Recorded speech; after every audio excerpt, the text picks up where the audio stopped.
चरक संहिता सूत्रस्थान अपामार्ग तंडुली अध्याय श्लोक हमारा 24 चल रहा था। तो 24 में हमने अभी तक ऋत्विका का वर्णन किया है, सारीवा का किया है, लाजा का किया है।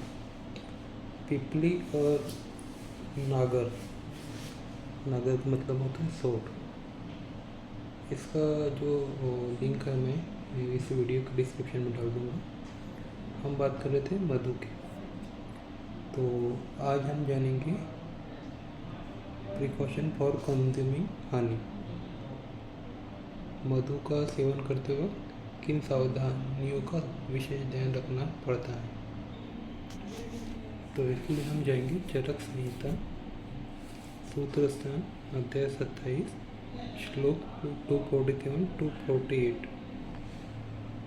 नातः कष्टतमं किंचिन मध्वाम प्रतिमानम उपक्रम विरोधित्वात् सद्य अन्याद्यथा विषम आमे स उष्णा क्रिया कार्या सा मधुआमे विरुध्यते मधुआमं दारुणं तस्मात् सद्य अन्यात् यथा विषम।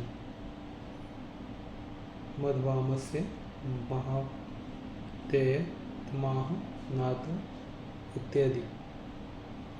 उपक्रम विरोधित्वं मध्वामे यथा आमे तु उष्णं पथ्यं तन्मधुनि विरुद्धं यत्तु मधुहितं शीतं तदामे विरुद्धम्।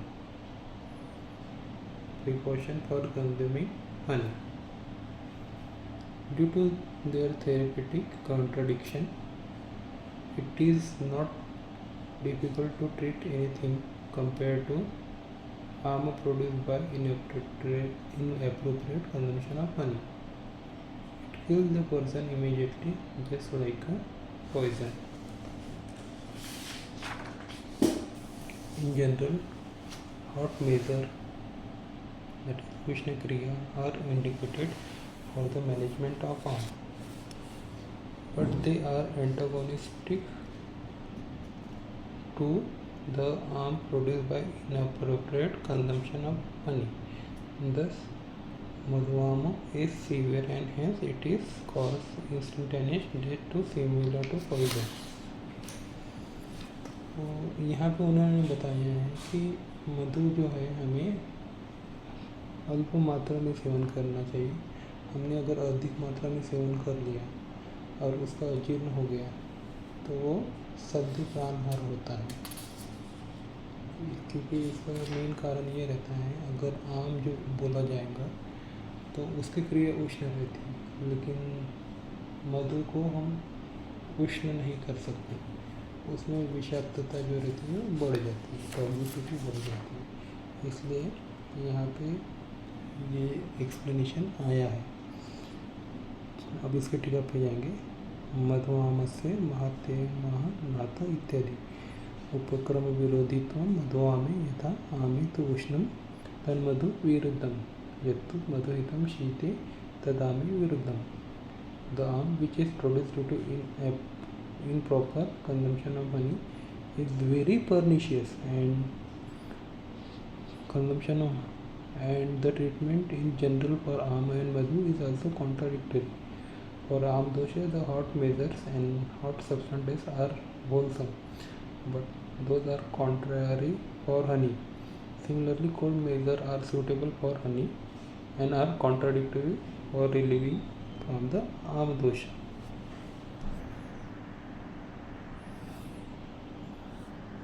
अब हम अगला श्लोक देखेंगे।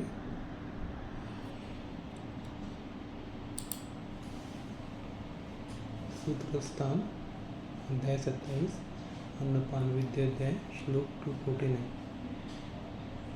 नाना द्रव्यात्मकत्वाच्च योगवाही परम मधु इति इक्षुविकृतिप्रायो वर्गो अयं दशमो मतः। इक्षुवर्गो दशमः। मधुनो योगवाहितुमाह नाना इत्यादि।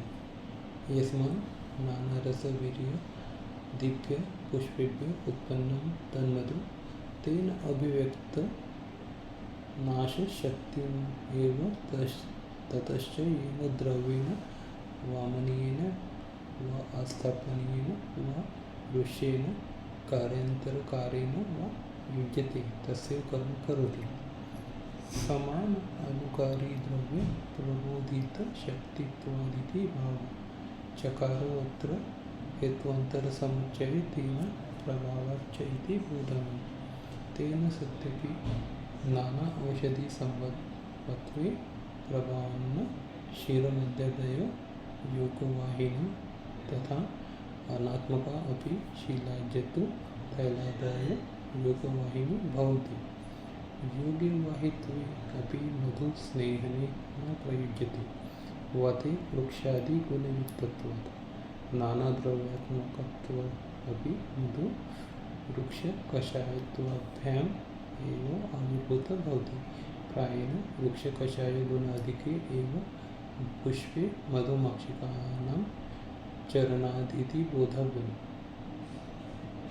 अनेन च न्यायेन नानाद्रव्यात्मकत्वेन सर्वगुणप्रसंगो मधुना निरस्तो भवति। सुश्रुते अपि योगवाहित्वं तच्च नाना इत्यादीनां ग्रन्थेन मधुना उक्तम्। इक्षुविकृतिप्राय इति इक्षुविकृतिप्रधान येन यासशर्करादिकथनम् अपि अत्र विरुद्धम् इति भाव। Importance of honey. नाना द्रव्यात्मकत्वाच्च योगवाही परम मधु. As honey is produced from different substances having different types of taste, potency, etc., it acts as a best योगवाही। Honey भी जब हनी का कलेक्शन करती है तो वो डिफरेंट टाइप के फूलों के ऊपर बैठती है और हर फूल का जो गुण रहता है वो डिफरेंट रहता है। तो इस कारण जो मधु रहता है जो वाही बन जाता है। इति इक्षु विकृति प्राय वर्गोयम दशम मत।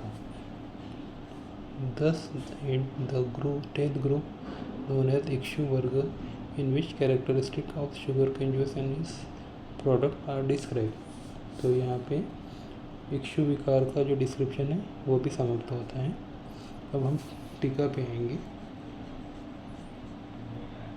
मधुनो योगवाहित्वम इह नाना इत्यादि। By starting with the word नाना द्रव्य मकत्वात्,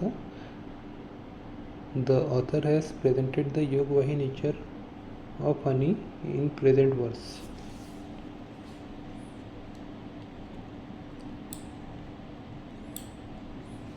यस्मान् नाना रस विरादिभ्य पुष्पेभ्य उत्पन्न तन्मधु तेन अभिव्यक्त नाना शक्तिम एव ततश्च येन द्रव्येण वामनीयेन व आस्थापनीयेन व ऋष्येन कार्य अंतरकारेण व युज्यते तस्यैव कर्म करोति। समान अनुकारी द्रव्य प्रबोधित शक्तित्वादिति भाव। As this honey is collected from the flowers of different taste and potency, it is embedded with enormous power in the latent form. Thus honey carries the therapeutic effect of the drug with which it combined and acts accordingly. For example, if honey is mixed with any one of the drugs like Vamak Dravya, Asthapan Dravya, Vrishya Dravya, it carries the property of concerned drug and acts accordingly. The dormant therapeutic power of honey manifests themselves by virtue of its association with drug having homologous properties and also due to its specific action. Practice में कई लोग question करते हैं कि diabetes में हनी देना चाहिए कि नहीं देना चाहिए। जनरली हम डायबिटीज़ में जो भी मेडिसिन देते हैं वो रहते हैं तिक्त रसात्मक द्रव्य।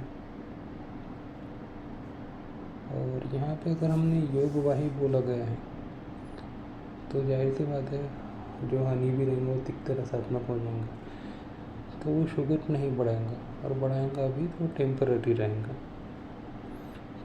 चकारो अत्र हेतुअंतर समुच्चय तेन प्रभावाच्च बोधव्यम.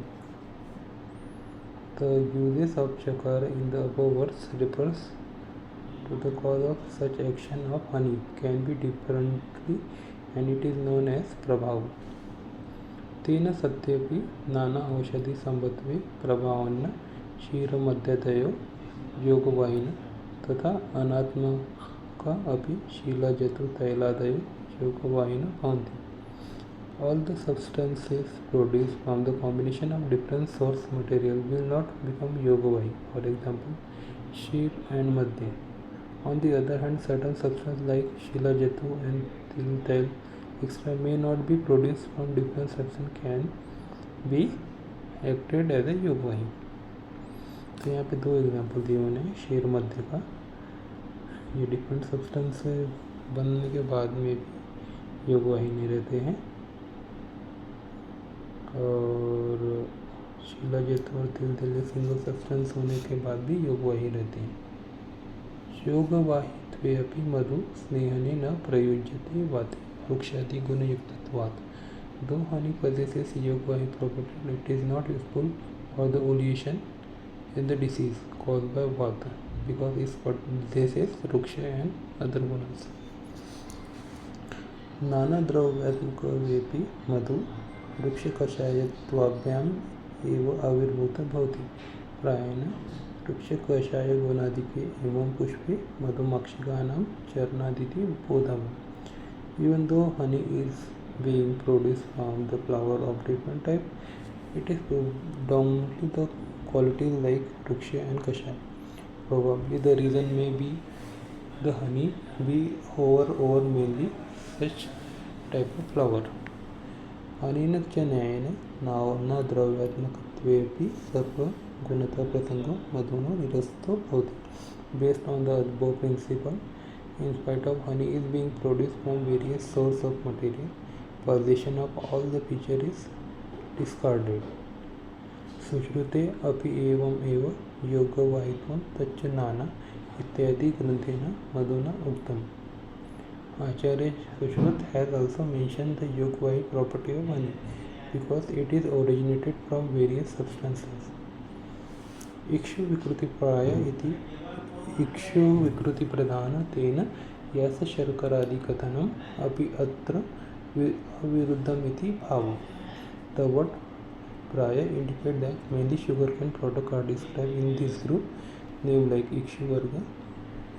Thus the description of Yasa Sharkara in this group is not objectionable. Yasa Sharkara जो रहती है यह की शर्करा रहती है वो भी इक्षु वर्ग में दिया गया, मधु भी दिए गए, लेकिन मैक्सिमम प्रॉपर्टीज में जो इक्षु से बने हुए प्रोडक्ट है उनकी दी गई, इसलिए इस वर्ग का नाम इक्षु वर्ग रखा गया. तो इस तरह हमने देखा कि हनी जो है वो लेना है हमें लिमिटेड क्वांटिटी में ही लेना है ताकि उसका अजीर्ण न होने पाए, क्योंकि अजीर्ण होने पे प्राणहर रहता है. दूसरा ये देखा हमने कि ये योगवाही है, अलग अलग द्रव्य से कलेक्ट होने के कारण ये योगवाही रहता है और यहाँ पे इक्षु वर्ग समाप्त होता है. अगली वीडियो में जो मैं बताऊंगा आपको वो इसका सुश्रुत और वाक्पट का रेफरेंसेस बताऊंगा मधु के.